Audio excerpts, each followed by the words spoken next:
पोरगी बापाची जेवढी लाडकी राहते ना, कदाचित त्यापेक्षा पण जास्त भावाची लाडकी राहते. आणि म्हणूनच तिला लाडकी बहीण म्हणते. कारण आमचं टाबर म्हणलं का माझ्या बहिणीच्या पहिल्या खरेदीचं बिल स्वतः भाऊ देणारे.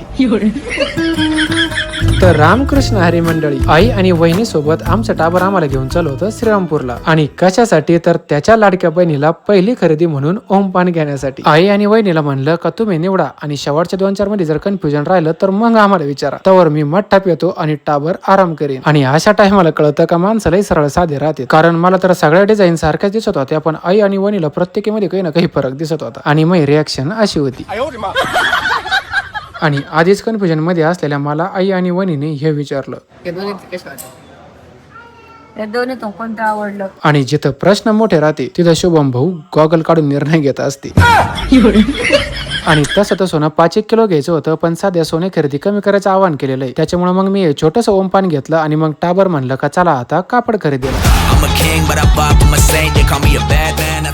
आणि बहीण माझी म्हणल्यावर माझ्या निवडीशिवाय तुम्ही कोणतंही कापड घेऊ शकत नाही. मग भलेही तुम्ही मला उभा राहायला जागा नाही दिली तरी चालेल, मी ती जागा मिळवणारच, असं मी नाही आमचं टाबर म्हणत होतं. आणि लहान पोरांच्या कपड्यांच्या कापड दुकानदारांना मी आत्ताच सांगतो, आत्ताच फक्त खरेदीची सुरुवात. आणि ज्याच्या दुकानामध्ये लहान पोरांचे कपडे सोडून बाकीचेच खेळणे आधी ठेवलेले राहते का, त्याच्या दुकानात आपण काय परत येत नसतोय. ते कपडे राहते बाजूला आणि त्याच्या डबल किमतीचे खेळणेच घ्यावं लागते. आणि ते पण अशा ठिकाणी ठेवलेले राहते का ते लहान पोराला दिसलेच पाहिजे का, जेणेकरून त्यांना रडून का ना पण ते आपले खून घेतलेच पाहिजे.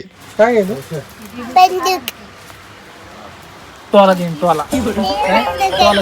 आता हे तर टाबराला घेऊन द्यावंच लागणार होतं, पण टाबराच्या बहिणीच्या ड्रेस सिलेक्शन साठी टाबराचा पण फायदा झाला. कस काय दिसते? छान छान दिसते म्हणतो. गृह आणल्याचा फायदा झाला. भेटू मग पुढच्या व्लॉग मध्ये. तोपर्यंत रामकृष्ण हरी.